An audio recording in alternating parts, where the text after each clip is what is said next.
میں نکاح کرنا چاہتا ہوں تو میں کس سے نکاح کر سکتا ہوں اور کس سے نکاح نہیں کر سکتا ہوں. ٹھیک ہے. نکاح کا مطلب پھر میں کیا بولا؟ ذاتی ضرورت، فطری ضرورت کو پورا کرنا. اس کے لیے کچھ شرائط لگا ہے اسلام نے. کوئی مرد اپنی ذاتی ضرورت کو پورا کرنے کے لیے پورے نکاح کا خطبہ پڑھ کے ایک اور مرد سے شادی نہیں کر سکتا.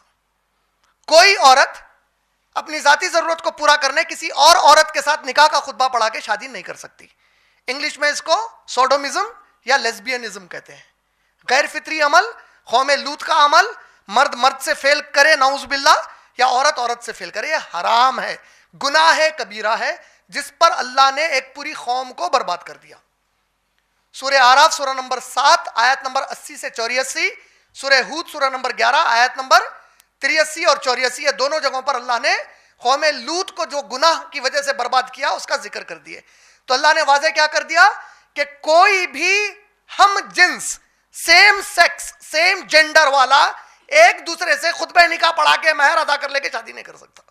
پوری قرآن مجید میں اللہ تعالیٰ نے بے شمار قوموں کا ذکر کیا. فرعون کا ذکر ہے، سمود کا ذکر ہے، عاد کا ذکر ہے، لوط علیہ السلام کی جو قوم تھی قوم لوط کا ذکر ہے.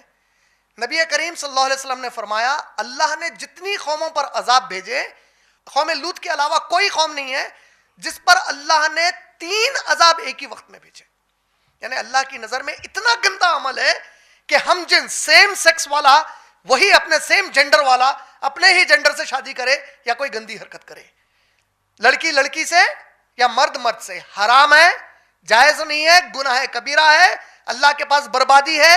یہ کرنا اسلام میں کوئی گنجائش نہیں رکھتا.